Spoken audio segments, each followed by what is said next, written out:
तो hello guys, तो welcome back to my channel BTech Sharma. हम हैं स्नैपड्रैगन वाले। हमारे लिए एक बहुत ही गुड न्यूज़ ये है कि क्वालकॉम स्नैपड्रैगन का एक नया चिपसेट बहुत ही जल्दी हमको देखने को मिलेंगी। उसका रिवील हो गया है, वो है कि क्वालकॉम स्नैपड्रैगन 778।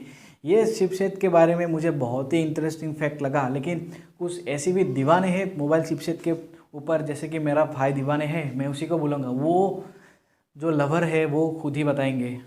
आ जाओ, आ जाओ, आगे ओए, आगे आ गया। तुम खुद ही बताओ तुम किसके लवर हो। वाई क्रीन 9000 लवर। देखा, ये है वाई क्रीन 9000 चिपसेट का ये लवर है।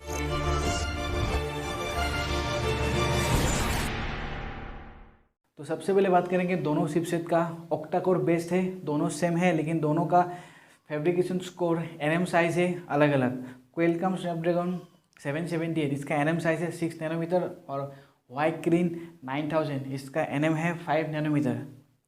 तो 5 नैनोमीटर का बैटरी एफिशिएंसी का जो हमारा जो शक्ति है वो ज़्यादा है। तो 5 नैनोमीटर टेक्नोलॉजी बैटरी को ज़्यादा कम पीता है। तो अगर कम पीता है तो ज़्यादा ट्रांसफ़र कम से करेगा। तो ये भाई साहब ज़्यादा बेहतर है एनएम साइज़ के ऊपर।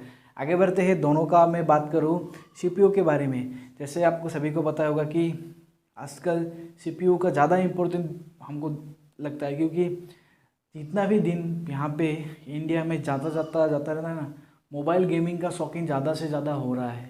पबजी बैंड है, फिर भी दूसरे साइड से किसी भी साइड से अनप्रोटेक्ट होके पबजी खेल रहा है।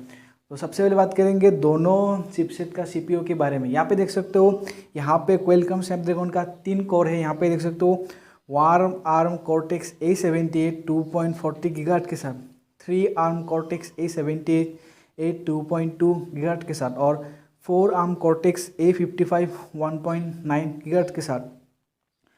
तो यहाँ पे देख सकते हो क्वालकॉम स्नैपड्रैगन का ट्राई कोर है। इस ट्राई कोर क्या में वाई क्रीन 9000 को बीट कर पाएंगे, तो इसका भी हम देख लेते हैं। तो इसमें क्या क्या है, तो यहाँ पे देख सकते हो, यहाँ पे भी ट्राई कोर है warm arm cortex A77 3.13 gigahertz. दूसरे नंबर पे आता है 3 आर्म कॉर्टेक्स A77 2.54 गीगाहर्ट्ज़ और 4 आर्म कॉर्टेक्स A55 2.5 गीगाहर्ट्ज़ के साथ। तो दोनों में आपको अलग अलग सीपीयू आपको देखने को मिला। तो सीपीयू एफिशिएंसी के हिसाब से साथ में वाई क्रीन 9000 इसका सीपीयू मोड बहुत ही बेस्ट है, क्योंकि जो एक गेम आया था ना, अभी भी हिट है, लेकिन एक टाइम में वो बहुत ही हिट था। वो अस्पल के बारे में मैं कहना चाहता था कि अस्पल का जो डीजल मोड था ना, डीजल मोड को खेलने के लिए स्नैपड्रैगन वाले, मीडियाटेक वाले या फिर सैमसंग एनएस वाले के पास इतना शक्ति नहीं था, लेकिन वाई क्रीन के पास इतना शक्ति था कि जो अस्पल गेम को वाई प्रोसेसर के साथ एकदम मज़ेदार चला, एकदम बहुत ही कमाल चला। तो अस्पल लवर सिर्फ गेम खेलने के लिए वाई के पास पहुँचे, वाई ऑनर के पास। मतलब वाई ऑनर स्मार्टफोन एक गेमिंग बीस्ट था एक टाइम पे। अभी गेमिंग बीस्ट बहुत सारे स्मार्टफोन ले लिए, जैसे कि Asus ROG series, Mi Mix में भी कुछ हद तक है, लेकिन एसुस रॉग सीरीज़ जो गेमिंग बीस्ट है उनको बीट करना अभी के लिए बहुत ही मुश्किल है। तो गेमिंग ग्राफिक्स की बात करूँ, क्वालकॉम स्नैपड्रैगन है एड्रीनो 642L के साथ। और वाई क्रीन की बात करूँ, यहाँ पे हार्मोल G7824। तो ग्राफिक्स के बात करूँ, गेमिंग सीपीयू स्मार्टफोन का पूरा शक्ति इन्होंने ले लिया है। अब बारी है दोनों चिपसेट का कैमरा वेरिएंट के ऊपर। क्वालकॉम स्नैपड्रैगन 778 यहाँ पे देख सकते हो, इसमें एक शक्ति है, क्योंकि इसमें ट्रिपल कैमरा सपोर्ट करेगा अप टू 25 मेगापिक्सल तक। डुअल कैमरा सपोर्ट करेगा अप टू, यहाँ पे देख सकते हो 64+20। और सिंगल कैमरा की बात करो 192 मेगापिक्सल इसमें झेल पाएगा। मतलब क्वालकॉम स्नैपड्रैगन में एक शक्ति है, चीज़ों को कैमरे का ज़्यादा हमको फैसिलिटी देने का क्वालकॉम स्नैपड्रैगन में शक्ति है। क्या ये हिडन से भी बेहतर होगा, वाई क्रीन 9000 से भी बेहतर होगा? तो सबसे पहले बात करेंगे यहाँ पे, आप तो ट्राई कैमरा का शक्ति इसमें ज़्यादा नहीं है, इसलिए मेंशन भी नहीं है। ड्यूअल कैमरा सपोर्ट करेगा इसको up to 32+32 equal to 64।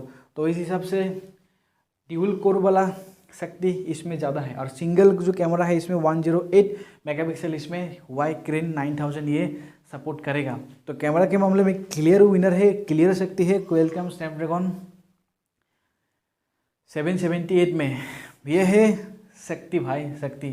Camera lovers की इसके साथ तो बिल्कुल जाना सही है, क्योंकि भाई सभी को पता है एक टाइम था MI का कैमरा हो, MI A1 की बात करो, Redmi Note 5 Pro की बात करो, Redmi Note 7 Pro की बात करो, एक कैमरा बीस्ट था। मतलब स्नैपड्रैगन के साथ कैमरा में उसका ISP ESO जो सेंसर था ना, सोनी के साथ IMX, वाह कितना कमाल था। तो क्वालकॉम स्नैपड्रैगन कैमरा के मामले में ज़्यादातर शक्ति इसमें आ पाए। तो उसके बाद आता है दोनों का रैम और स्टोरेज की बात। दोनों में आपको UFS 2.1 और 3.1 का सपोर्ट आपको दोनों में ही आपको देखने को मिलेंगे, और दोनों ही आपको मैक्स जो इसका साइज़ है रैम सपोर्ट का, दोनों में ही आपको 16 GB तक रैम आपको सपोर्ट इसमें देखने को मिलेंगी। और क्विक जो उसके बाद आता है वो है डिस्प्ले वेरिएंट। डिस्प्ले वेरिएंट उसी तरह है कि यहाँ पे और यहाँ पे दोनों चिपसेट का डिस्प्ले का शक्ति भी सेम टू सेम है। 4K डिस्प्ले रेवोल्यूशन के साथ दोनों में आपको देखने को मिलेंगे, लेकिन ज़्यादातर स्मार्टफोनों में क्वालकॉम स्नैपड्रैगन आप तो यहाँ पे देख सकते हो एमोलेड के साथ आ सकता है, फुल HD+ एमोलेड के साथ ये चिपसेट मेरे हिसाब से ये तो आएगा ही आएगा। लेकिन हुआई का एक अलग फंडा है, क्योंकि इसमें फुल एमोलेड भी आ सकता है फुल HD डिस्प्ले पैनल के साथ। तो डिस्प्ले के मामले में दोनों के पास 4K तक झेलने का शक्ति है। तो डिस्प्ले का दोनों का इक्वल पॉइंट में देता हूँ, तो दोनों में ही आपको डिस्प्ले के मामले में कोई भी नाराज़गी होने का बात नहीं है। दोनों चिपसेट में डिस्प्ले का शक्ति है।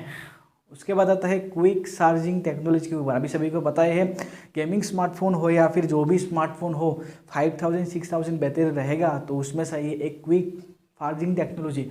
तो क्वालकॉम स्नैपड्रैगन ने 4+ क्विक चार्ज टेक्नोलॉजी इसमें सपोर्ट करता है। लेकिन वाई Kirin 9000 में अभी तक इतना मेंशन नहीं है कि उसका कितना तक इसमें सपोर्ट करेगा। बस एक रैपिड वाई फ़ोन को चार्ज करेगा, इतना फास्ट चार्जिंग टेक्नोलॉजी इसमें यूज़ किया गया है।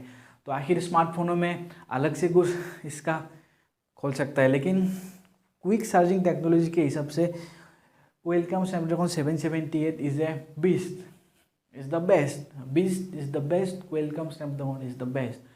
तो ओवरऑल की बात करूँ, आखिर कौन सा चिपसेट में आपको ज़्यादा सेटिस्फेक्शन आपको मिलेगा, तो CPU है ज़्यादा शक्ति इसके पास, कैमरा शक्ति है इसके पास। लेकिन ओवरऑल स्कोर की बात करो ना, तो यहाँ पे भी CPU की बात आती है तो PUBG का बात तो आएगा ही आएगा। तो दोनों स्मार्टफोनों में PUBG आप बहुत ही आसानी से स्मूथ प्लस एक्सट्रीम आप खेल पाएंगे। लेकिन ये बात होता है कि दोनों में सबसे ज़्यादा ग्राफिक्स रेंडर कौन करेगा, कौन हमको ज़्यादा जल्दी ग्राफिक्स को रेंडर करके देगा। वो हालत तभी हमको पता चलता है कि जब हम पुशिंग में उतरते हैं और सारे जो घर होता है ना वो गायब होता रहता है, और ऐसे आता जाता है, ऐसे जैसे बंदूक ऐसे ऐसे ऐसे ऐसे ऐसे ऐसे करके जाता है। मतलब ग्राफिक्स ऑप्टिमाइजेशन को ज़्यादा जल्दी आपको रेंडर करेगा ये भाई साहब। तो क्लियर बात है, सुन लिया। तो लेकिन एक बात है, लेकिन ये क्वालकॉम स्नैपड्रैगन 778 चिपसेट है ना, ये हमको मिलता है जो इसने खुद ने अनाउंस किया कि ये मिड रेंज स्मार्टफोनों में देखने को मिलेगा। मतलब अगर MI वाले इस चिपसेट के साथ आएगा तो इसका प्राइस अगर 25 से नीचे हो गया ना, मतलब 25,000 के नीचे हो गया। लेकिन ये हुआई का Kirin जो इसमें चिपसेट है, ये चिपसेट अगर 30,000 के ऊपर आ गया ना, तो यही विनर होगा ना। देखिए दोनों चिपसेट तो बारे में तो मैंने बोल दिया, लेकिन दोनों का चिपसेट में अगर मोबाइल एक ही मतलब प्राइस में अगर मार्केट में आए ना, तब हमको डिसाइड करना पड़ेगा कि हाँ कौन से स्मार्टफोन हम खरीदें। लेकिन ओवरऑल की बात करो, ये गेमिंग बंदे हो तो ये भाई साहब, कैमरा वाले हो तो ये भाई साहब, बस इतना ही है। फिर भी आपको कुछ मन का सवाल हो कमेंट बॉक्स में जरूर कह सकते। तब तक आज के लिए प्रभु का नाम, जय श्री राम।